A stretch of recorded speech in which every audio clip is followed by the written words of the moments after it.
Pemuda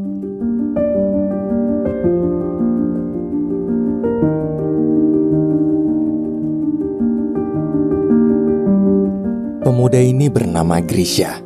Dia adalah anak dari seorang crazy rich Rusia. Malam itu di diskotik, seperti biasa kerjaan Grisha tiap harinya cuma main cewek dan ngabisin duit bapaknya doang.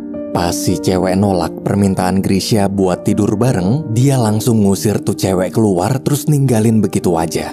Di tengah jalan dia diberhentiin polisi gara-gara ngebut-ngebutan. Waktu Pak Polisi nyuruh keluar, dengan sombong Grisha malah nyogok ngelemparin duit segepok ke mukanya.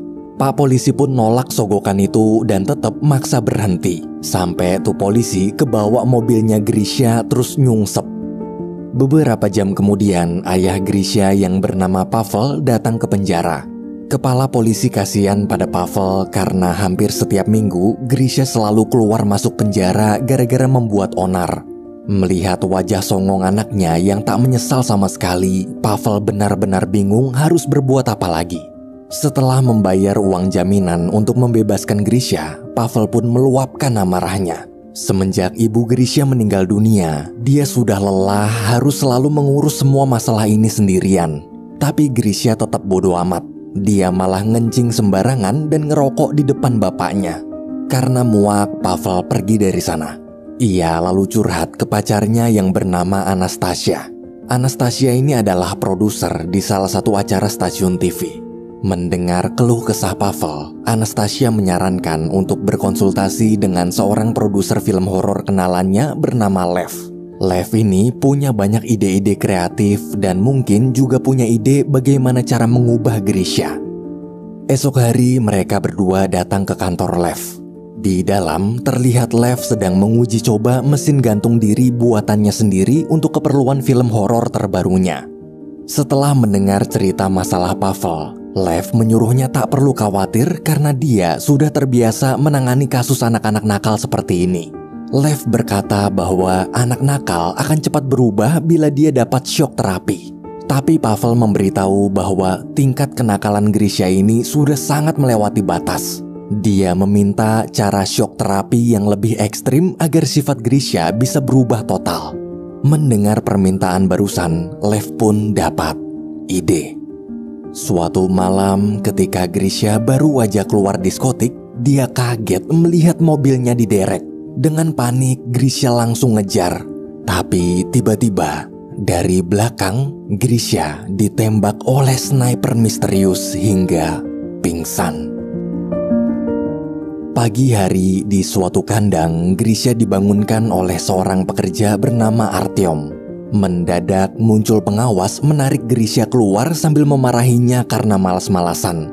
Akibat keributan tersebut, putra bangsawan pemilik tanah bernama Alexei datang memberikan cambuk pada si pengawas untuk mencambuk Grisha.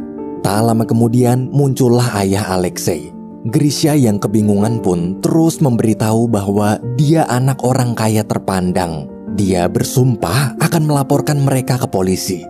Mendengar kata polisi, mereka semua tertawa heran seakan tak mengerti apa itu polisi yang Grisha maksud.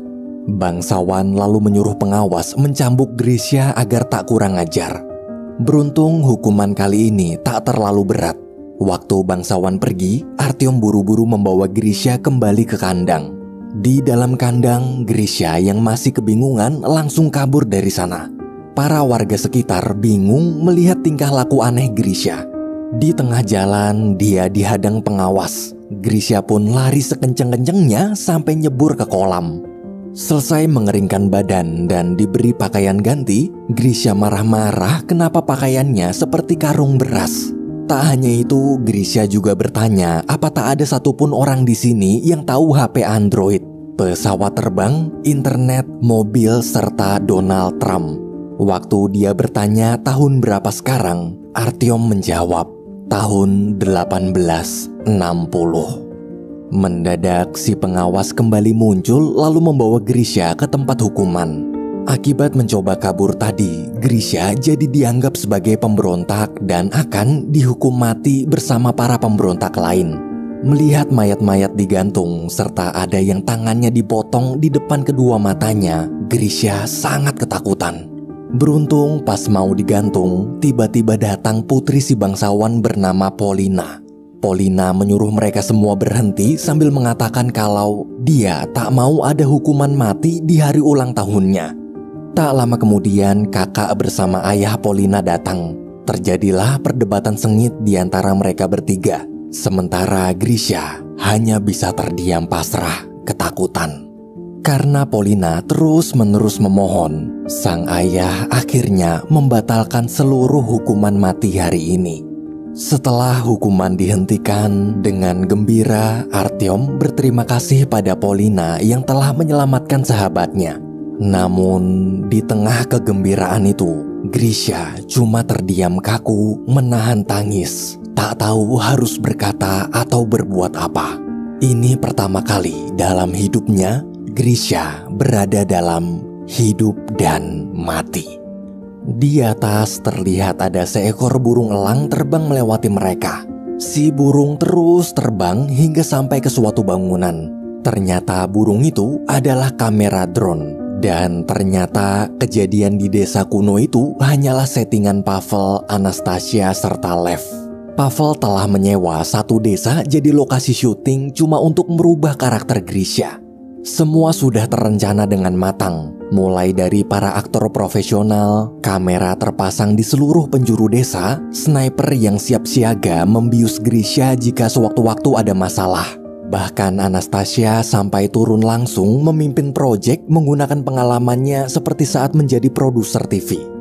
Ketika jam istirahat, sutradara menjelaskan bahwa selama di desa, para aktor dilarang memakai benda-benda modern seperti cincin, anting, BH, dan sempak pun wajib dilepas karena pada tahun itu sempak masih belum ditemukan. Di saat aktor lain sibuk briefing, Alexei justru malah pacaran dengan salah satu aktris bernama Liza. Pas lagi asik ngobrol, sutradara memberikan skrip naskah untuk scene berikutnya dan menyuruh Liza segera bersiap-siap. Sementara di kandang, Grisha masih bingung kenapa dia bisa berada di masa lalu. Ia berpikir mungkin truk penderek mobilnya kemarin malam adalah mesin waktu sama seperti di film yang pernah dia tonton. Karena merasa tak ada jalan kembali ke masa depan lagi, Grisha pun pasrah. Dengan terpaksa, dia menerima keadaan dan mencoba menjalani hari-harinya sebagai pengurus kuda. Mulai dari tidur di kandang, makan bubur tanpa lauk, membersihkan kotoran kuda, dicambuk, dan harus mengumpulkan dedaunan untuk makanan kuda. Hari demi hari berlalu, kini Grisha sudah mulai terbiasa dengan kehidupan di desa. Namun, ada satu hal yang sangat dia rindukan, yaitu internet. Di sisi lain, Pavel terlihat dilema. Ia bingung kenapa karakter anaknya tak ada perubahan sama sekali. Lev lalu menyuruh Polina berakting menangis untuk mengajarkan Grisha tentang rasa simpati atau kepedulian. Sambil menangis, Polina curhat dia sedih gara-gara dijodohkan dengan pria kaya tua bangka. Tapi bukannya simpati, Grisha justru menyuruh Polina menerima perjodohan tersebut. Toh kalau nanti si pria kaya tua itu mati, kan hartanya bakalan diwarisin ke Polina semua. Melihat reaksi Grisha barusan, Polina, Lev, dan Pavel kecewa rencana mereka gagal. Keesokan harinya, Grisha memberitahu Artyom bahwa dia berhasil mencuri seekor ayam. Dia nggak peduli ketahuan bangsawan, pokoknya hari ini dia mau makan daging ayam. Tak lama kemudian ketika Artyom selesai kerja, dia bertanya kemana ayam hasil curian tadi. Grisha menjawab kalau ayamnya sudah dia habiskan sendirian, tanpa mau membagi sedikit pun pada Artyom. Siangnya pengawas mengumpulkan seluruh pekerja karena ada satu ekor ayam telah hilang dicuri. Pengawas lalu menghukum salah satu dari mereka secara acak dan sialnya terpilihlah si Artyom. Grisha di situ hanya diam cuek, padahal sahabat dekatnya sendiri sedang dicambuk gara-gara ulahnya. Melihat reaksi itu, lagi-lagi Pavel kecewa rencana mereka untuk menumbuhkan rasa simpati Grisha gagal. Di sungai, waktu Grisha sedang asik mancing, Artyom datang marah-marah akibat Grisha tak mau mengaku dia jadi dihukum. Di tengah obrolan, dia tak sengaja melihat celana dalam Liza. Grisha merasa aneh, bukankah di zaman ini harusnya belum ada sempak modern kayak gitu? Saking penasarannya, Grisha sampai maksa pengen ngeliat sempaknya si Liza sekali lagi. Beruntung Liza berhasil melarikan diri. Sore hari, Grisha kembali pergi menemui Liza untuk minta maaf soal kejadian tadi. Dia menyesal telah berbuat tak sopan pada Liza. Pavel di situ mulai bisa tersenyum. Ini pertama kali dia mendengar putranya minta maaf. Malamnya, ketika seluruh warga desa sedang berpesta, Polina masih mencoba mengambil hati Grisha. Polina mengatakan bahwa lebih baik dia bunuh diri di sungai daripada harus menikahi pria tua yang gak dia cintain. Si Grisha malah nyuekin. Dia lebih milih buat ngobrol berduaan sama Liza. Lev lalu menyuruh Artyom pura-pura ngasih kode agar Liza pergi menyusul Polina ke sungai. Setelah berhasil menyelamatkan Polina, Grisha kemudian membawanya ke kereta kuda. Di dalam, Polina mencoba menggoda, namun Grisha menolak. Ia memilih pergi ke rumah Liza untuk minta maaf karena tadi telah meninggalkannya. Esok hari, Lev memberitahu Liza kalau kejadian semalam tak sesuai skenario. Awalnya Lev ingin membuat Grisha dan Polina saling jatuh cinta, tapi Grisha justru jatuh cinta pada Liza. Lev pun berencana menulis ulang skenario. Mulai sekarang, Liza lah pemeran utama wanita menggantikan Polina. Saat sedang siap-siap, Liza cerita ke pacarnya yaitu Alexei kalau dia dapat peran utama menjadi pendamping Grisha. Liza meminta Alexei tak perlu cemburu, apapun yang terjadi nanti, dia janji tak akan jatuh cinta pada Grisha. Siang hari, sang bangsawan marah gara-gara Alexei membuat onar di pusat kota. Akibat perbuatan itu, penjaga kota sekarang sedang menuju ke sini untuk menghukum cambuk Alexei. Karena tak ingin anaknya dihukum, bangsawan lalu memanggil Grisha. Di dalam rumah, bangsawan meminta Grisha menggantikan hukuman Alexei. Jika bersedia, maka dia berjanji akan memberikan surat kebebasan perbudakan untuk Grisha. Sore harinya, Grisha dihukum cambuk menanggung perbuatan Alexei. Setelah menerima hukuman, Grisha pergi meminta surat pembebasannya. Namun Alexei malah mendorong dan meludahi Grisha sambil berkata bahwa Grisha akan tetap menjadi budak selamanya. Ini pertama kali Grisha merasakan bagaimana rasanya ditipu. Meski sakit hati, dia tak bisa melawan. Hari demi hari berlalu, Grisha dan Liza kini terlihat sudah semakin akrab. Mereka berdua selalu menghabiskan waktu bersama, saling bercerita tentang masa lalu mereka masing-masing. Hingga suatu hari, saat sedang jalan-jalan, tanpa sengaja Grisha melihat kamera drone elang di atas error terbang berputar-putar. Dalam studio, Lev, Anastasia, Pavel, serta para kru lain pun panik. Dengan sigap, Lisa improvisasi mengatakan bahwa burung elang di atas memang selalu terbang begitu. Elang itu sudah mengikuti Liza dari kecil, bahkan dianggap seperti malaikat pelindungnya. Beruntung tak lama kemudian, drone tersebut kembali normal. Ketika Grisha ingin mengantar Liza pulang, mereka bingung kenapa kereta kuda di gudang bergoyang-goyang. Melihat pacarnya selingkuh, Liza berusaha tetap profesional. Ia menjaga akting seolah tak saling mengenal lalu pergi dari sana. Akibat kejadian itu, Alexei dan Polina dipecat. Karena kemarin Liza terlihat sedih, malam ini Grisha ingin memberinya kejutan agar kembali ceria. Ia mengajak Liza makan malam romantis. Walaupun cuma di dalam gudang sederhana, tapi Grisha melayani Liza dengan begitu lembut. Selesai makan, mereka bersama-sama memandangi indahnya bintang. Di momen itu, Grisha memberanikan diri mengungkapkan perasaannya. Melihat perhatian tulus Grisha, hati Liza perlahan-lahan mulai luluh. Mereka berdua akhirnya berciuman di bawah indahnya bintang-bintang. Menyaksikan momen bahagia tersebut, Lev, Pavel, serta Anastasia juga ikut senang. Beberapa hari setelah dipecat gara-gara sakit hati, Polina membongkar bagaimana proyek buatan Pavel. Si pembawa acara yang kaget lalu mengatakan kalau Pavel telah melanggar hak asasi manusia karena telah menyiksa anaknya sendiri. Keesokan harinya, polisi pun melakukan penyelidikan. Melihat berita tersebut, mereka kemudian mengumpulkan semua kru untuk menyusun rencana skenario ulang. Skenario bagaimana cara membuat akhir cerita happy ending sebelum polisi datang. Seketika Lev dapat ide untuk membuat Grisha menjadi seorang pahlawan. Besoknya drama dimulai. Saat Grisha dan Liza sedang berduaan, Artyom datang memberitahu bahwa suku Mongol datang menyerang bahkan mengancam akan membakar seluruh desa. Waktu sampai, terlihat pasukan Mongol bersenjata lengkap sudah menguasai desa. Pemimpin pasukan Mongol kemudian menunjuk satu wanita untuk dijadikan istri.